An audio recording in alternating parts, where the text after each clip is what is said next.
الرحمن الرحیم. السلام علیکم ورحمۃ اللہ وبرکاتہ.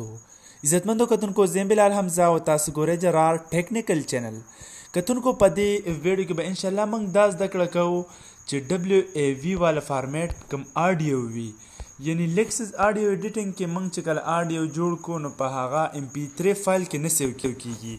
لکه دغه تاسو ته ګورئ د دې کې لیکلي سیو باندې موږ کلیک کو نو دا په WAV فایل کې نه سیو کیږي. دغه ګورئ mp3 فایل کې دا نه سیو کیږي، دا په WAV فایل کې سیو کیږي.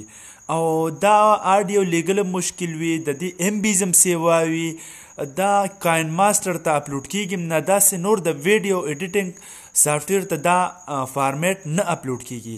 نو د دې کنورټ کول دپاره به تاسو لاړ شئ پلی سټور ته.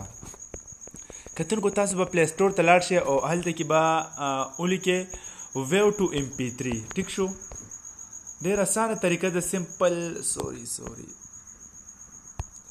تاسو به لاړ شئ پلی سټور ته. پلی سټور کې به ولیکئ ویو کنورٹ ټو mp3. دغه تاسو ته مخامخ کاري لومبي نمبر چې لیکلی دی WAV، دا فارمیټ ټو mp3 ته کنورټ کولو طریقه.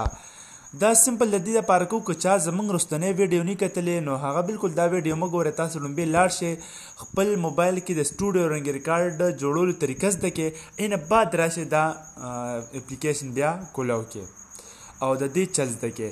دې کې لیکلي سلیکټ ویو فایل، مطلب دی هغه فایل تاسو انپوټ کې کوم چې تاسو کنورټ کوئ mp3 ته. نو سمپل اسانه طریقه ده. ما په فایل باندې کلیک کو، فایل نه بعد زه انټرنل میموري ته لاړم او زما چې کوم ریکارډینګ شوی دی هغه په میوزیک کې به پروت وي. په لیکسز آډیو ایډیټر کې چې ما کوم بیان جوړ کړی دی، ما کوم نعت جوړ کړی دی، ما کوم تلاوت، ما کوم حمد جوړ کړی دی، هغه به ما سره په کوم ځای کې پروت دی؟ میوزیک کې. میوزیک فولډر کې دا مخامخ کولوم کو، دې کې به ټول لاس کې پروت وي. دا زی REC ریکارډ 2018 10/6 تاریخ باندې شوی دی. نو په دې ما کلیک کو، دا انپوټ شو بره نوم ولیکل شوی دی او کنورټ ټو mp3 په دې دویم نمبر به تاسو کلیک کړئ. خو ګوره په دې مې کلیک کو، په دې کلیک اوس د دې دا نوم دی، تاسو نوم بدلوئ که نه همدغه نوم ورکوئ. زه به نوم بدل کړم،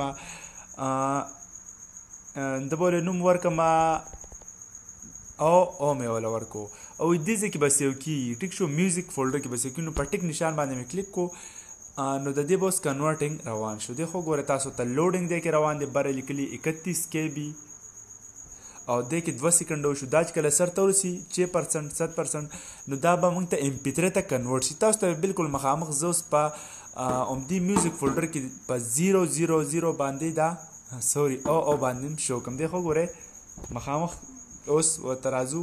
زه د میوزیک ته لاړ شم. نو دې کې ډېره اسانه طریقه وه، خو بعضې ملګرو ته پته نه وي او بار کوېشن کوي، بار سوالونه کوي. نو زه به خامخا بیا د هغې هغه مشکلات ختمولو لپاره ویډیو تیاروم چې د هغه مشکلات ختم شي. میوزیک ته لاړم او فایل باندې سیو شوی دی.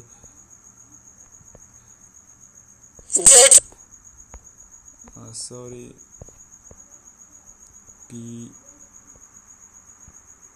یو شو کتونکو اوس به دې کې دلته کې پروت وي، خو ټایم هم زیاده یې په تا ګورئ. تاسو ته مخامخ کاري دا آډیو ما کنورټ کو mp3 ورسره لیکلی شوی دی. خو ګورئ mp3 ورسره لیکلی شوی دی mp3. دا کوم یو آډیو دا دی کې دا یو نمبر آډیو ښه دلته کې WAV دی. دې ځای کې MB ستا وګورئ 2.1 MB شو او دې ځای کې څومره کم شو 374 KB ته راوړی دو. KB 1000 KB یو MB. ټیک شو، دا انتهایی کم شو.